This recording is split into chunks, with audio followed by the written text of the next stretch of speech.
Szervusztok, Norbert vagyok, üdvözöllek a csatornán, ez a Hatásművelet Inspiráció YouTube csatorna. Ezen a csatornán alapjáraton egyfajta életintelligenciára tehet szert a spirituális, pszichológiai és ilyen üzletvezetői videók által. Ugyanakkor, mivel én a filmes szakmában vagyok képzett szakember elsősorban, nem csak megismerheted és nyomon követheted a munkásságom ezen a csatornán, hanem majd a jövőben különböző filmkészítési technikákat is megtanulhatsz tőle. Ebben a videóban szeretném elmondani az én személyes véleményemet arról, hogy milyen a jó film. Röviden bemutatkoznék, és aztán rá is térek arra, hogy szerintem milyen az a jó film. 2006-ban került először kamera a kezembe, és 2008 óta foglalkozom vágással és ilyen colorist munkákkal. Én a filmes szakmában elsősorban operatőr, vágó és colorist vagyok, továbbá produceri, rendezői és forgatókönyvírói tapasztalataim is vannak. Alapképzést a Szapiencián végeztem, elsősorban operatőr szakirányt vettem fel, másodlagos szakiránynak pedig a rendezést, a mesterit pedig a Bábes-Bolyai Tudományegyetemen végeztem. Ez a képzés inkább producer és rendezői irányultságú volt, azonban oktattak digitális utómunkákat is, úgyhogy a vágó és colorist tapasztalataim itt is gazdagodtak. És hát összességében mondhatom, hogy van 16 év tapasztalatom a szakmában, több mint 10 évet foglalkoztam itt a Nagyváradi Sziglieti Színházba, több kamerás előadások filmezésével és vágásával, több mint 100 színház előadás felvétel az én kezém alól került ki. Ennek az évnek az elején készítettem egy videót, amiben részletesen bemutatom a munkásságomat 2006-tól 2023-ig, amennyiben érdekel, akkor ezt nézd meg, illetve van még egy videóm, ahol a karrieremről beszélek, illetve néhány rövid filmet említem meg. 2012 és 2016 között, még az alapképzés elvégzése előtt csináltam egy ilyen amatőr nagyjátékfilmet, úgyhogy ezzel is demonstráltam azt, hogy én elsősorban magamnak tanulok és nem az egyetemnek, hogy én már nagyon sok tudást felhalmoztam az egyetem előtt. És hát ez a film lehet, hogy professzionális filmek között még amatőr, de amatőr filmek között már professzionális. És hát mai napig az a véleményem, hogyha mondjuk 2002-ben csináltam volna ezt a filmet, és mögöttem lett volna egy hatalmas forgalmazó, egy hatalmas stúdiócég, akkor ez a film nagy sikert tartott volna a mozikba. A karrierem azon szakaszához érkeztem, ahol muszáj lenne megtaláljam azokat a jó kapcsolatokat, amelyek segítenek abban, hogy igazán kibontakozzak a szakmába. Az egyik nagy produkció, ami még mindig valamilyen szinten forog, ez a 2023 óta készülő, ugye 2023 azt hiszem januárjában kezdtem el ezen dolgozni, ez egy portré dokumentumfilm a Nagyváradi Vilányi Zoltánról. Ennek egy rövid változatával disszertáltam kitűnően az egyetemen, és ezt követően szeretnénk bemutatni majd a tágabb közösségnek, viszont még folyamatban van maga a forgatás. Egy adott pillanatban beneveztem egy változatát ebbe a WhatsApp DAC kategóriába a TIFF-re, és hát akkor ezt a verziót nem vették be, úgyhogy úgy döntöttünk Zolival, hogy folytatjuk a filmnek a készítését, hogy még profibb formában tudjuk majd valamikor 2024 végén tálalni a nagy közönség számára. Amennyiben további részletek érdekelnek, akkor a leírásban lévő linken ott van az a 2 videó, amit javaslok, hogy megnézz, iratkozz fel a csatornára és nézz szét a csatornán, mert hát nagyon hasznos, főleg életvezetői videókat gyártok.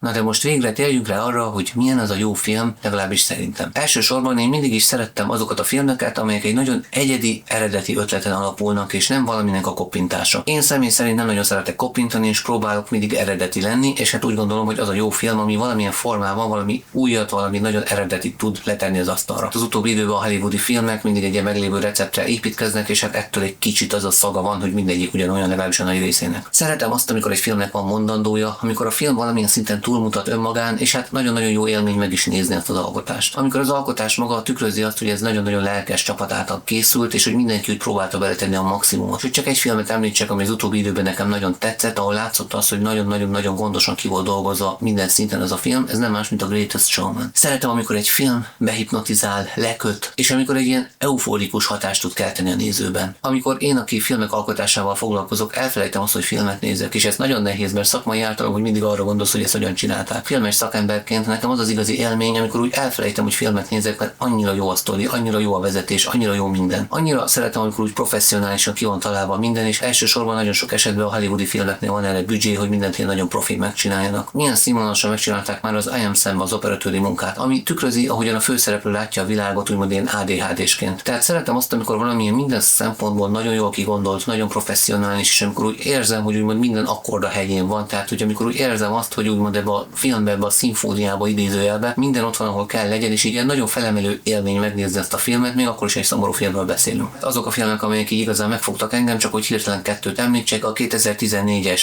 About Time című film, vagy pedig a 2015-ös Rome című film. Nagyon szeretem azt, amikor egy ilyen professzionális film esetében nincsenek úgymond levágott célek. Amikor nézőként azt érzem, hogy nem volt lespórolva semmi, és minden úgymond a helyén van. Vagy ahogy például a Suicide Squadban ezt megtették, újra forgattak egy csomó részt, mert éppen nem tetszett a rendezőnek a végeredmény. élmény. Szeretem azt, amikor semmi nincs elamatőrködve, és minden úgy hat, ahogy kell, és hát ez ahogy kell egy kicsit nehéz is szavakba ejteni, de amikor a film vezet egy ilyen élménnyel, és nem érzem azt, hogy kidob a film különböző ilyen out of context, ahogy angolul mondják, tehát ilyen kontextustalan hülyeséggel. Mindenkinek megvan az a filmélménye, amikor úgy néz egy filmet, és egy adott pillanatban azon kapod magad, hogy valamiért nagyon nem klappol. Vagy egyik jelenetről a másikra annyira nem működik valami a filmvilágában, hogy egyszerűen elveszted az érdeklődést, és úgy hideg el, hogy a film pedig mindaddig elveszted. Én például egy ilyen zombis filmben jártam így, hogy nagyon-nagyon tetszett a film egészen addig, amíg fel nem bukkantak a zombik, és akkor volt bennem egy ilyen, hogy ebbe is zombik vannak komolyan. A professzionális filmkészítés fontos alkotó eleme az, hogy a rendező mindent tudatosan csinál, tehát nincs semmi véletlen a képen. Mindennek van egy nagyon fontos dramaturgiai szerepe. Mindennek van egy jelentősége abban a filmben, akkor is, hogyha ez a néző számára éppen nem tűnik fel. Bizonyos helyeken inkább csak ilyen tudatos, de szubtilis utalások vannak. Egy igazán jó filmben nagyon sok minden nagyon jól ki van találva, illetve az igazán profi az megteheti azt, hogy improvizál, vagy spontán ötleteket is behoz a film forgatásán. Például akkor improvizál, vagy akkor hoz spontán döntést, amikor mondjuk forgatáson előadnak a színészek valamit, és ott kattan a rendezőnél, hogy lehet, hogy valami nem oké azzal a dialógussal, és mond inkább ehelyett azt. És lehet, hogy a nap végén sokkal jobban kijön a film, csak azért, mert egy kicsi mondatrészt másképp mondatott el a színésszel, ami egy spontán ötlete volt már forgatáson. Jó filmalkotó nagyon elővigyázatos az ilyen spontán ötletekkel, azonban egy igazán profi nem zárja ki a spontaneitást a filmprodukcióiból, hanem bízik a képességeiből és a készségeibe, és olykor úgymond bízik az ismeretlenbe, bízik abba, hogy érzi azt, hogy mi a jó, és így pont után már nem feltétlenül tudja úgymond intellektualizálni vagy elmagyarázni magának, hogy ez mitől működik. Egy igazán profi filmkészítő minden egyes spontán jó ötletével, ami úgymond egy megfelelő tapasztalaton és egy megfelelő elgondolásból jövő döntése, úgymond hozzáad a végleges produkció értékéhez. A magja egy filmnek az mindig a forgatókönyv, a stáb pedig maga a termőföld. Na most amennyiben ez a mag rossz, vagy amennyiben a termőföld rossz, akkor abból nem lesz egy jó produkció. Fontos, hogy a forgatókönyv nagyon-nagyon-nagyon igényesen meg legyen írva, és ezt nem győzöm hangsúlyozni, hogy rossz forgatókönyvből nem lehet jó filmet csinálni. Akármilyen jó a stáb, hogyha rossz a forgatókönyv, nem lehet belőle jó filmet csinálni. Vagy akármilyen jó a forgatókönyv, hogyha inkompetens emberekkel van teli a stáb, abból sem lesz egy jó film. Elsősorban egy jó forgatókönyvet a nagyon jó karakterfelépítést tud működtetni. Amikor úgy fel lett építve egy ilyen kapcsolata a főhős és a néző között, amikor meg tudtam szeretni azt a főhőst vagy főhősöket, eléri a forgatókönyv azt, hogy tudjak azonosulni valamilyen szinten azzal az élethelyzettel, tehát egy nagyon jó alaphelyzetre épít, és ezeket a kidolgozott karaktereket erős motivációkkal, tehát valid erős motivációkkal úgy teszi be úgymond különböző helyzetekbe, hogy már meg volt adva az egésznek az alapja. A jó forgatókönyv úgy gondolom, hogy mindig az erős alaphelyzeteken alapszik, tehát rossz alapokra nem lehet jó sztorit írni. 16 éves operatőr-vágó colorist tapasztalattal vállalok online DaVinci Resolve oktatást. Amennyiben szeretnéd elsajátítani a DaVinci Resolve alapjait, vagy haladóként szeretnél újabb technikákat elsajátítani, és igazán professzionális szinten tudni használni a DaVinci Resolve-ot, keresd meg bizalommal!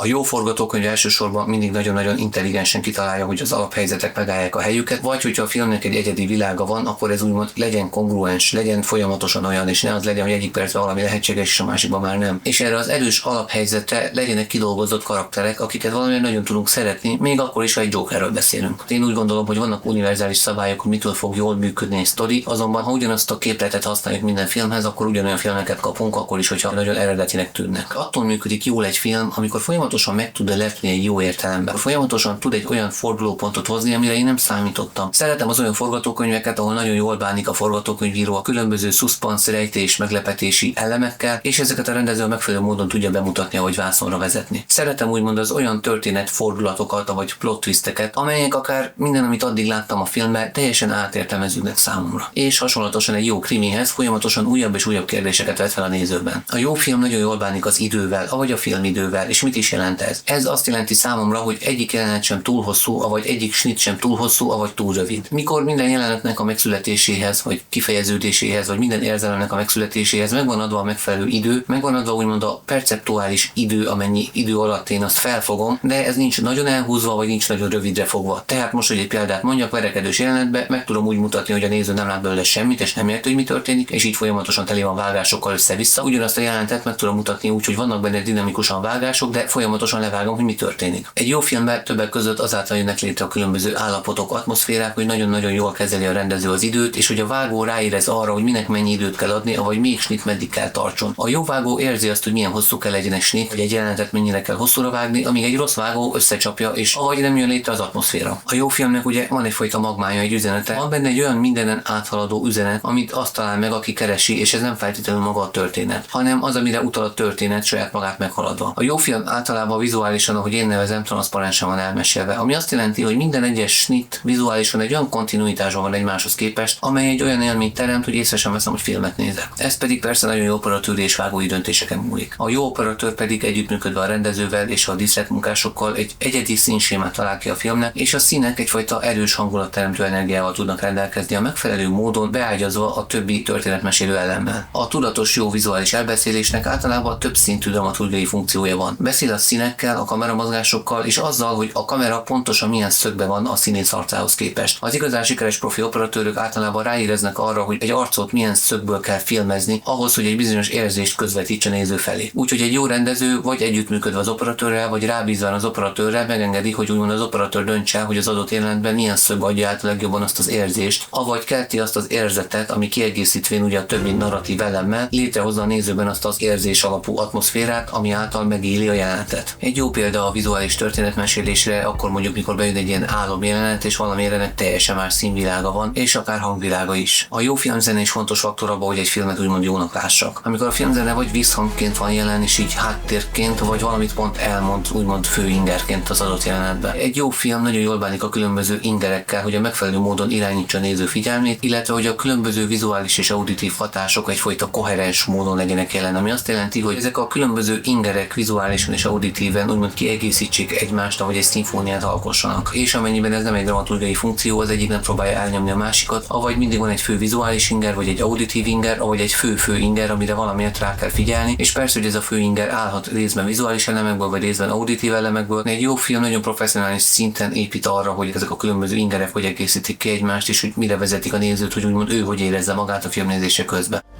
Vajon, Rebecca, mindig ide lyukadunk ki. Mindig.